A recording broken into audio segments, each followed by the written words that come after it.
I'm Alex. And I'm Teddy. And we are The Button Mappers. Hey, the Button Mappers.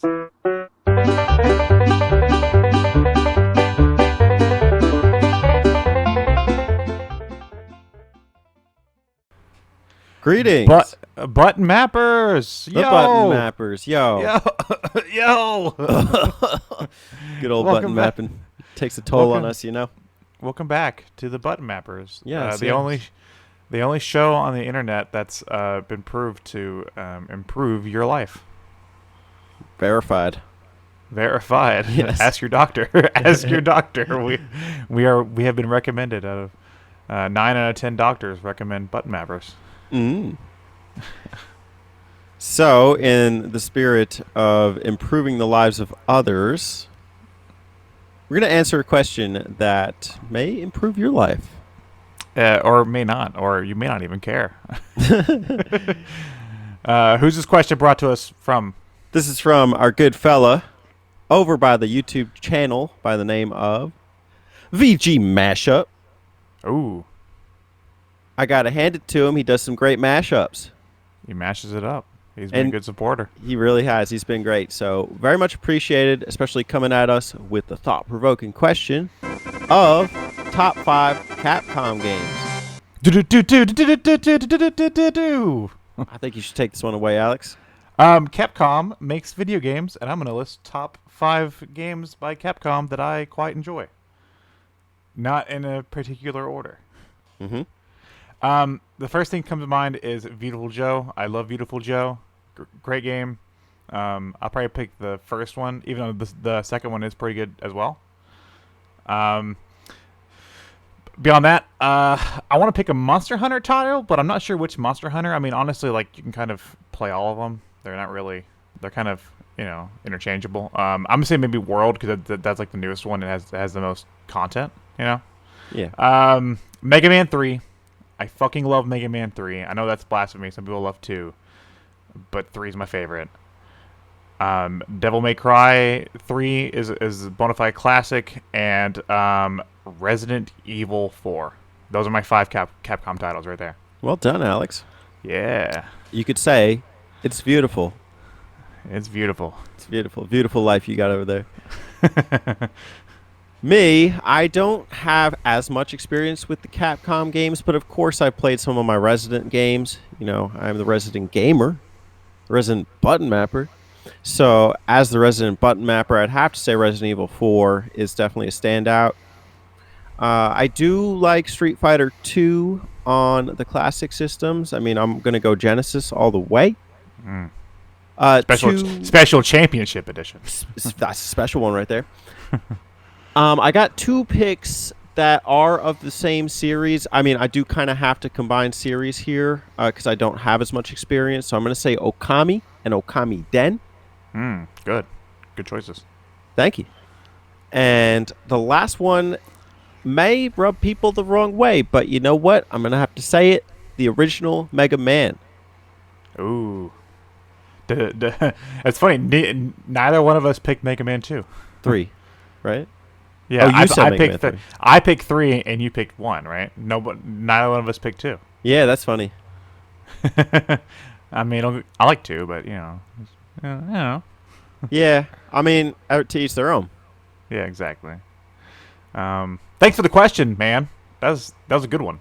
Yeah, and as always, to listeners, make sure you post a question down below, and we'll try and either warm up or close with it the next time. Here on Game Talk. Game Talk. Since it is Game Talk, let's talk. Let's talk. You want to take it away with your game? I would love to. So my game for the Game Talk today is Wipeout. Wipeout! No. It's not a surfing game. By the sounds of it, it's not what it sounds like. Isn't it like a television series? Where people jump on big rubber balls or something? Maybe next Game Talk. The Wipeout I'm talking about today is a racing game, and I played it on the SEGA Saturn. Oh, that Wipeout. Mm-hmm. I've never played the SEGA Saturn version, but I have Wipeout 3 on PlayStation. Nice.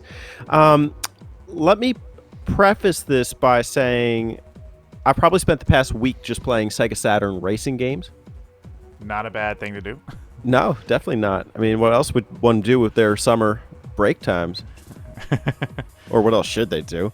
This was fun. I've owned 3 Wipeout games, one of which was the PlayStation 1 version, but for some reason the one that I had got was scratched, and so it used to like scratch the soundtrack when it was playing the game. It was really weird. And I didn't beat that one. I have the PlayStation 4 one, which has technically 3 Wipeout games, but I almost went blind trying to play them. It's just too much. It's a lot to handle, to be honest, with someone like with fair eyes like me. And this one was the first one I was actually able to beat. Nice. How long did it take you to beat it? Probably a good 3 or 4 attempts. Now, I'm not. I guess I'm counting one like where I first experimented with the game, and I was just like, "What am I even playing?" This is a little challenging to get the groove of. I don't know how you feel when playing Wipeout games, but there's definitely a tricky sort of racing mechanic to it. They always felt kind of, I guess, floaty is the term. Like when you're making turns and stuff, like it definitely feels different than playing something like F-Zero. F-Zero, you can kind of just accelerate through most of the maps, at least in the later renditions. But with Wipeout, I was thinking of the exact same word, because your spaceship is literally a floating vehicle. Here, let me pull up the manual and just see what it says. Anti-gravity racing. So you don't actually like accelerate so much through the level. You kind of have to like let go and let yourself drift around corners. You need to be very aware of the map for each course that you're playing, which can be kind of tricky. Yeah, well, I know with like Wipeout 3, it's very trial and error. And that really is the case for the core game here as well. One thing that, I feel like I should go over some logistics for the game. So like some of the details you should probably know. This is not a long game. Like you may be used to your Mario Karts with like 8 cups and 32 tracks. This game has 6. Which is, which is actually pretty good for a Sega Saturn racing game. That's true. I say most Saturn racing games don't really have that many tracks. Like look at like Daytona has like 3 tracks. But Virtua Racing has like 3 tracks. That may be so for the arcade modes, but Virtua Racing has at least 10 courses for the Grand Prix. Oh yeah, Sega Rally has like I think it has 3 tracks. So it's still it's still pretty solid for Saturn. Yeah, I agree. And there are 4 vehicles to choose from. Ooh, are they different? Each have different. Yeah, they have different stats. So you do have like a heavy ship that has a higher max speed, and you have one that has better acceleration. You have like the first one you pick is probably the most balanced. The only issue here that I found was that I only thought that the first vehicle of choice was the only one that I could play through the game on. So I don't know if you've had this problem in Wipeout 3, but some of the tracks are just really hard to pull off the turns on, especially this last track in the arcade mode, which to me is absurd because you have to play through 5 courses to get here, and then you get 3 tries, and if you don't place third in any of them, then you're disqualified. Yeah, I have issues with Wipeout 3 with making turns as well, and I don't know if it's something I'm doing wrong, if I'm because I'm not super experienced with Wipeout, so maybe I just don't know the game well enough. Like maybe I'm too much F-Zero GX in my blood or something. But yeah, I have the same issue. You know what though? I just thought about something. This is topical because actually this month for PlayStation Plus members, you can get the Wipeout PS4 collection. Would you look at that for free? So there you go. We'll make sure to post this one earlier than later. I just thought about that. Yeah, it's just like, what do you think? Like, does it stack up to the other Sega Saturn racing games you've been playing? So, in terms of character, I think this is probably the most out there. Now, I did send two your way, Cyber Speedway and Scorcher, which I guess are in the same vein. But Yeah. I do like that this game is not your boxcar racer. Hopefully you can see it better than Cyber Speedway. Yeah, maybe you could talk about that one next time. I gotta get a little more experience in on that one. What is the general premise? Aren't you like on a bobsled? What, in Cyber Speedway? Yeah. No, Cyber Speedway is like the same type of thing. I think it's like the same type of like space, like anti-gravity racing vehicles. Okay. I know Scorcher was weird. You were like on a ball. Yeah, that one was very strange. That one was really weird. They were really coming up with some ideas for the Saturn. I guess you could say they were out there. So I do want to talk about the track variety. I feel like some of the levels are just an absolute joy to play through. It's like you really feel like you're cruising through the level. But then like the ones that set up to have some unique twist on the level can be a pain.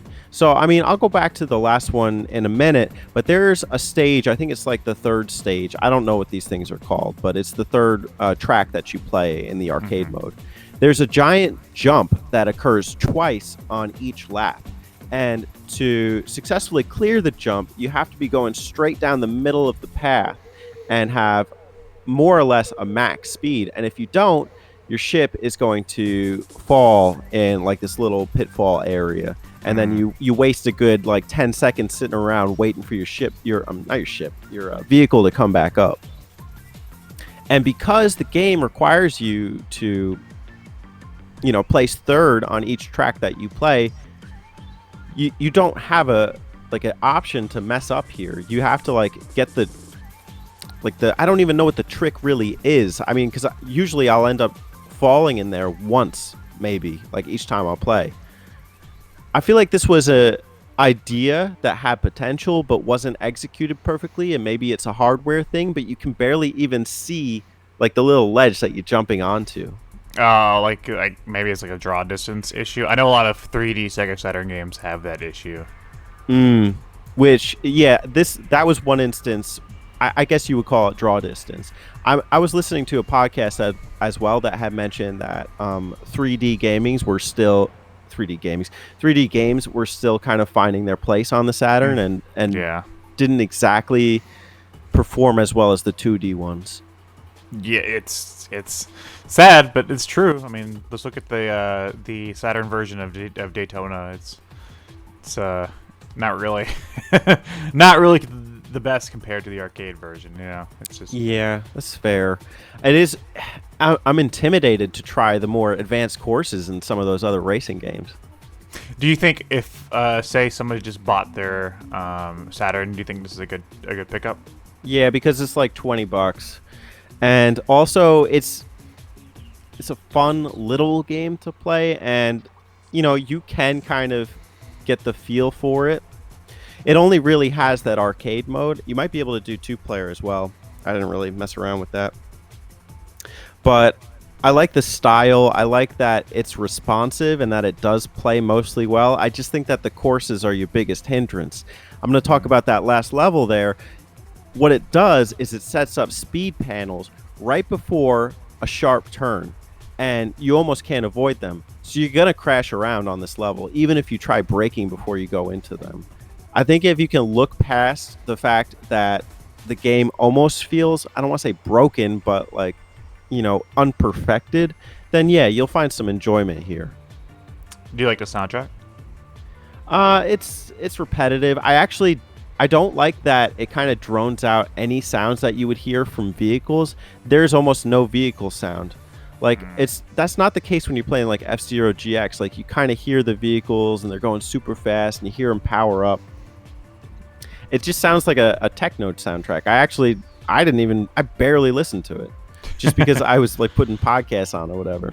Yeah, well, I don't think it's fair to compare it to GX because GX is perfection. True, and that was like 10 years later. So, so maybe F-Zero X is the one to compare it to. Still, that game has fun sounds. It has your announcer.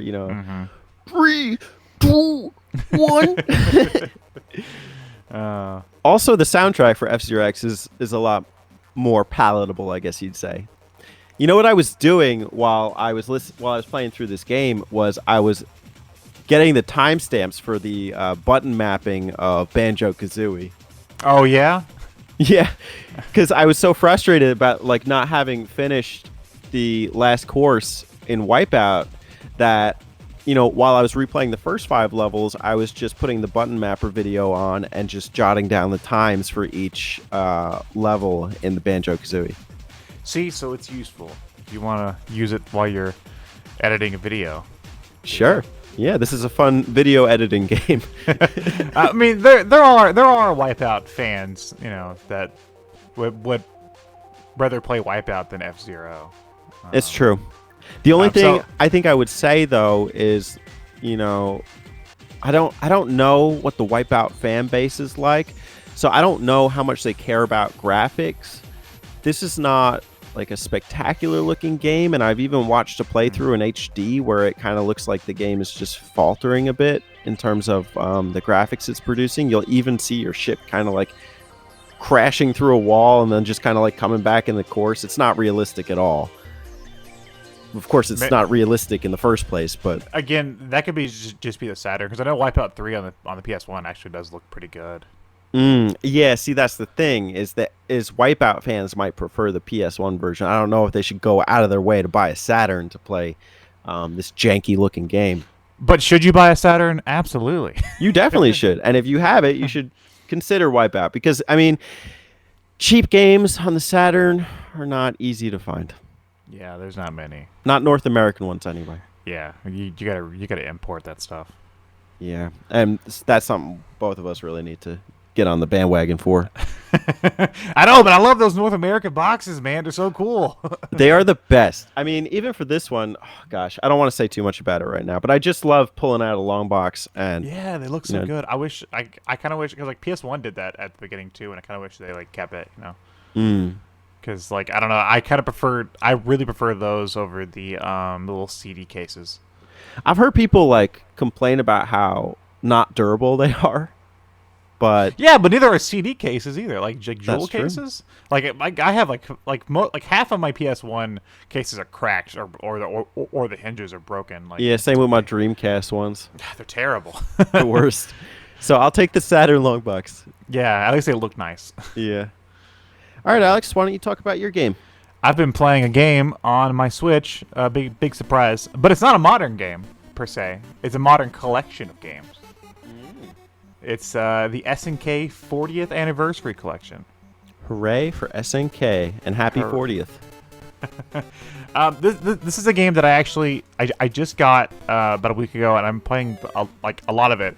And I remember when it first got announced and came out, people weren't too happy with it because I guess the game selection was kind of weak. So I'm gonna read you off the games that it had when it launched. Okay. It had Alpha Mission, which is like a vertical shooter, Athena, which is like a platformer, Crystalis, which is probably the biggest game on the collection, which is like an NES game, Akari Warriors and Akari 3, which are shooters, Guerrilla War, which is a shooter, PAL, it's a beat 'em up, Prehistoric Isle is a shooter, Cycle Soldier is a platformer, Street Smart is a beat 'em up, TNK3 is a shooter, Vanguard's a shooter, Victory Road is a shooter, and Baseball Stars, which is exclusive to the Xbox One version, so I don't have that. That was the games when it came out, and there are some notable games there like Crystalis and Akari Warriors, PAL, Vanguard, but I guess people felt it was just, you know, it was kind of lacking for like, I guess like a, I don't know what came out, like a $40 price tag, you know, or like $50 price tag. But this is something I've never heard anybody talk about. They added free games afterwards. And they added 11 games. Isn't that fucking crazy? Wow. Yeah. That is pretty crazy. And the games are Chopper 1, Fantasy, Munchmobile. This one I'm gonna fucking wreck the name of. Sasuke versus Commander. I've never played that game. Time Soldiers, Bermuda Triangle, Paddlemania, Ozma Wars, Beast Busters, World Wars, and SAR Search and Rescue. Most of these games I had never heard of before, but I had just bought this collection and it installed everything all at once, and like it's a lot. It's so many games, and most of these games have like arcade and home versions too. Do they feel like? Do you feel like you're playing at the arcades, like when you're on your Switch playing, or something like similar, something nostalgic? Yeah, they actually do a really cool thing. So like a lot of these games, like take Akari Warriors, classic game. It's a top-down shooter, and in the arcade they had like a rotary dial you'd use to aim, and to replicate that you actually just use your stick, so it turns it into like a twin-stick shooter to play, and it's really cool how like the way it feels. Yeah, and I've been it's been so much fun playing these games. Which are some of the standout ones for you? Of course, like I said, Crystalis is a NES RPG. That's probably the game with the most, the most like longevity here. Which I actually have a cartridge of that one. Akari Warriors, really good. Alpha Mission's really good. Guerrilla War, PAL, Vanguard, fantastic game. I love Vanguard. I had that one on my Atari too. And then some of the games I haven't actually heard of before that I really enjoyed were like SAR Search and Rescue. I never heard of that one. Time Soldiers is really good. Chopper 1's a good vertical shooter with like I've never played that one ever. There's like Ozma Wars is like a really old school, almost like a Space Invader style game that I've never heard of before. And it actually, I think Ozma Wars, I was reading because there's like a whole gallery you can read stuff, and it was like one of the first games to use like a health bar, I believe. Which is really cool. And I think what I like most about this collection is that it's all pre-Neo Geo. Mm-hmm. When you think of SNK, you think of Neo Geo. Like you think of Fatal Fury, Metal Slug. King of Fighters. Right. And this is all before that. I can let you experience that era. Yeah, I mean, for my generation, our generation, that was kind of before our time. I think maybe once in my life I've seen a Neo Geo cabinet. How about you?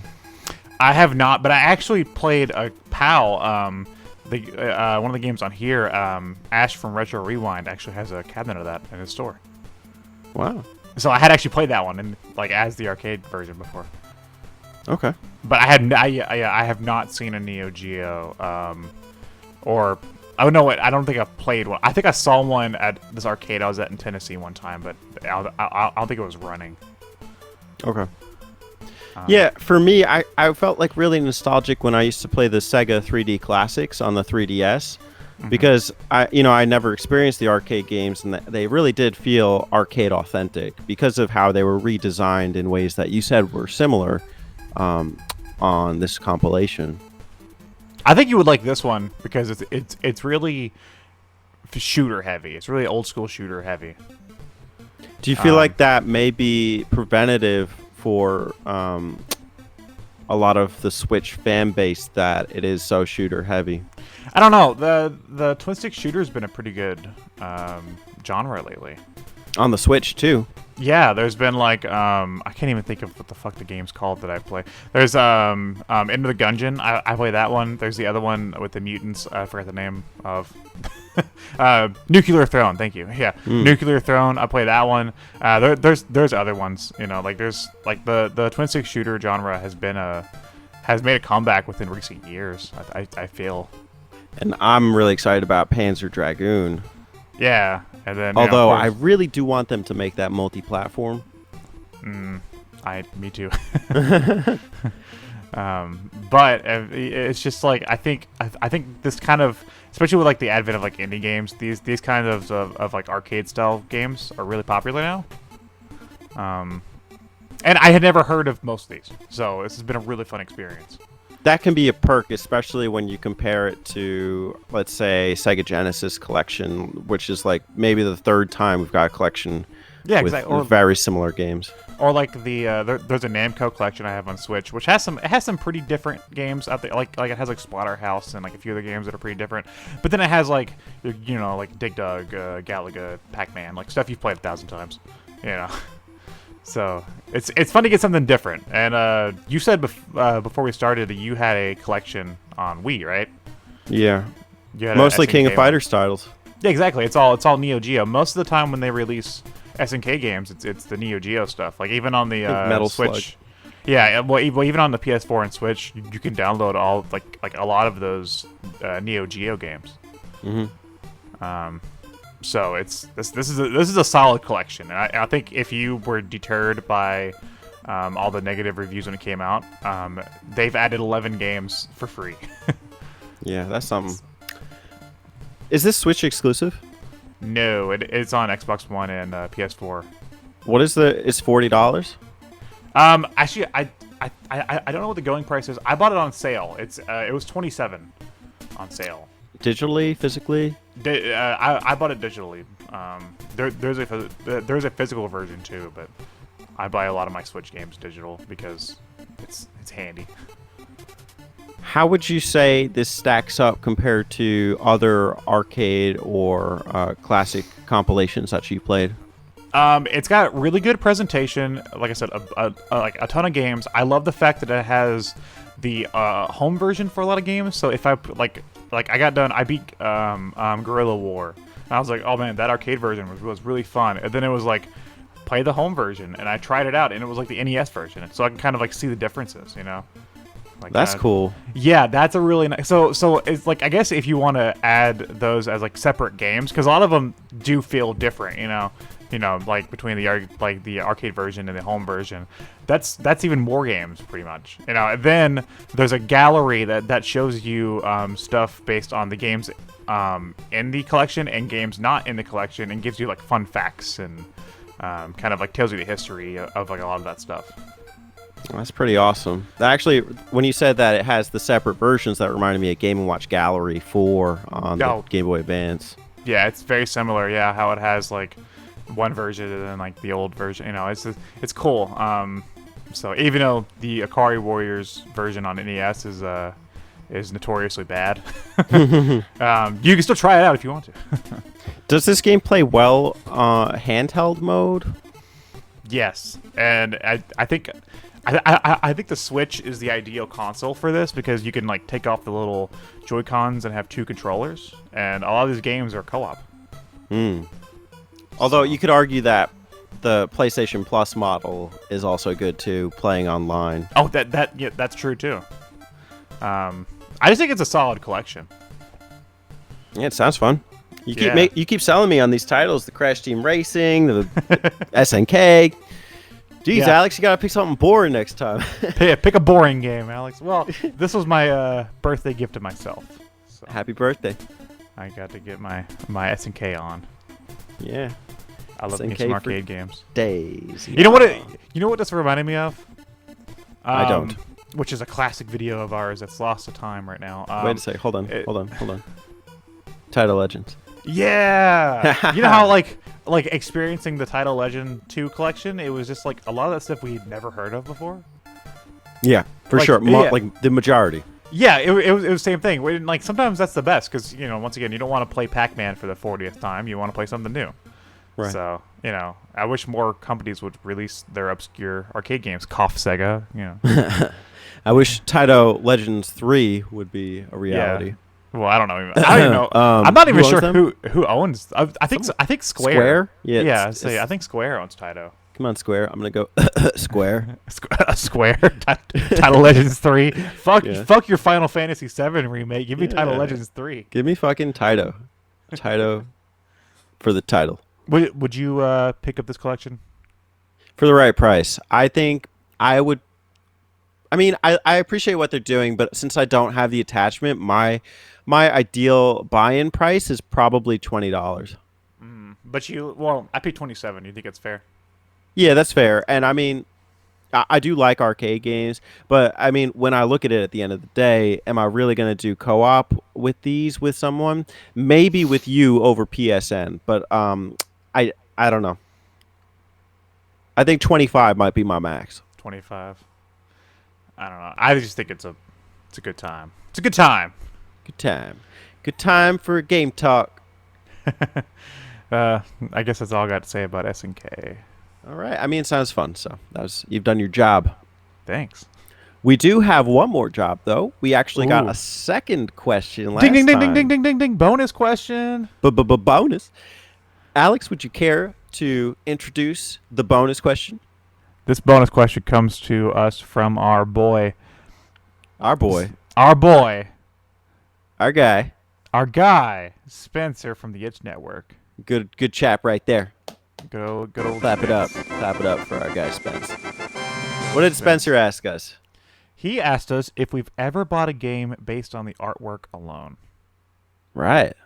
Do you want to That start? yeah, I think I know I have, but I can't think of like too many examples. I think the one that kind of stands out to me was Guitar Man on the PS2. Mm-hmm. That game's got crazy good art on the box, and I had never played it or heard of it, and I bought it for like $30 just based on the art. Oh, okay. Yeah, I um, remember your review way back in the day. yeah, I don't. I think there are other ones like where I've kind of like I didn't know what the game was, and I picked it up and looked at it. Like I think most recently I bought a copy of the Banner Saga on Switch, and I didn't know anything about it, but I just liked the artwork and stuff, and it looked cool. Mm-hmm. What about you? Do you have any examples? Nope. Nope. No, I'm just joking. I did. Originally coming into this video, I hadn't thought of anything. But you had said somewhere in this video, I can't remember exactly what you said, but it was about like looking at the game or something that you had. I forget. But anyways, I was just looking at my shelf here, and I realized that I picked up Japanese copies of some Nintendo 64 games just to get the box art. Mm. And I've always been interested in getting the Japanese copy of Majora's Mask, which I haven't done. But I did get the Japanese one for Ocarina of Time. And the difference here is that for the North American version of Ocarina of Time, it's just that ugly tan, teal, gold Yeah, the logo. background, right? Yeah. And I'm gonna just pull it out real quick. I see. It's just the logo on the American version. Yeah, super boring. Yeah. Whereas I don't know if you want to take a look at this right now, but the Japanese one has Link on Epona, and the background is all black with like swirls of like gray smoke. I guess it's less black than it is silver. That's really cool. So it was like it was like when I was talking about the SEGA Saturn cases, right? Yeah. Yeah. And so the Japanese ones are cool because they are long box form, like where it's more of like a VHS style box. You know what artwork and cases I always liked? Which is a common theme on this channel. Sega Genesis. No, well, that I do like the clamshell Sega Genesis cases. Atari. Like you just sent me Herzog's Y, and it looks Yeah. really cool. No, Yeah. the GameCube. Have you ever noticed that? Like they just feel different than other DVD style cases. They feel like firmer. I guess. Yeah, I don't know. I just something about them. I don't know why. Like I don't know what it is, but I like seeing them on my shelf. They do look neat. They have a nice order to them. Just don't mess it up by getting a best Player's Choice edition. It stands out with a fucking ugly ass yellow. Yeah, stupid yellow, man. But Paper freaking Mario. That's the only one I'm looking at right now that has that stupid yellow. That isn't the worst. Or it had to be Paper Mario. Like I'm not going to sell that. So I think the worst one was the Xbox 360 had their like platinum hits ones or whatever, and it was like they would extend the console logo, so it was longer than the other games on the spine, and it looked ugly as fuck. Oh. Like I think I had like the platinum whatever edition of Banjo Nuts and Bolts, and I hated it looking at it on my shelf. Yeah, it's just like, man, they did a bad job with that box art. The PlayStation 4 Steelbooks throw me off too. Yeah. So I don't particularly like those. Also, 3DS has started doing Player's Choice. Let's see. I think I have the Steelbook of Yakuza 0, and it looks odd on my shelf. You're lucky that's like an end alphabet one though. And Wolfenstein 2, which is also in the alphabet. Let me close on another question. How would you rank the box art for your current game?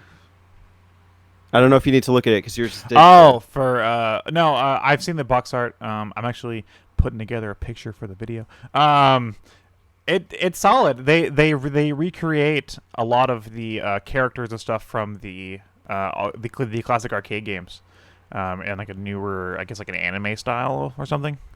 Mm-hmm. And it looks really good. Excellent. For me, I think Wipeout looks like muffled shit. As do most third-party Sega Saturn covers. Just Fair enough, but there muffled are shit. some good ones. There's definitely some shelf porn to be had on the Sega Saturn. They like the I think it's just a problem with that era where they like to slap ugly 3D models on the boxes.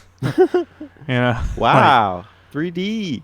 Yeah. Wow. It looks really bad. Like Yeah. it ages terribly. It really does. Well, guys, I think that's it. Thanks for the question, Spencer. You should make more Tex Andrews videos. Maybe we could feature him here on the Button Mappers. And if you've got a question for the Button Mappers, leave it in the comments of this video. And we are looking into putting this on podcast platforms. So if you are listening on a podcast sometime in the future, yeah, come to our YouTube channel and drop a comment. Yeah. Subscribe while you're at it. Subscribe. Yeah. Subscribe. Don't forget to subscribe. Don't forget to subscribe. Don't forget to subscribe to us Button Mappers. To them Button Mappers. Thanks for watching this Game Talk, guys. Cheers. It's been fun. Good talk. And if you want to continue the conversation, leave it in the comments below. Yeah, but we're not going to continue the conversation. Well, we might after the fact via comments. Well, we're not going to. Well, yeah, but I mean, but I mean here and now, we're not going to continue. Tell you what, we'll continue the conversation here and then the next time. Okay. Well, yeah. The Button Mappers. The Button Mappers.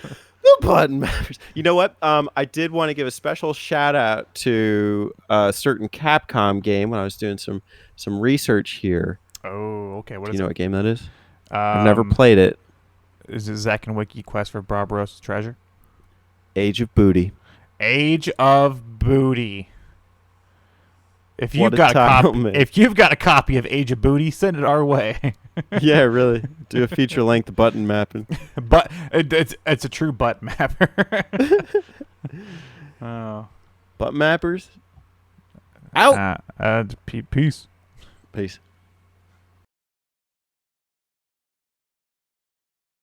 Hey y'all, don't forget to subscribe to them Button Mappers.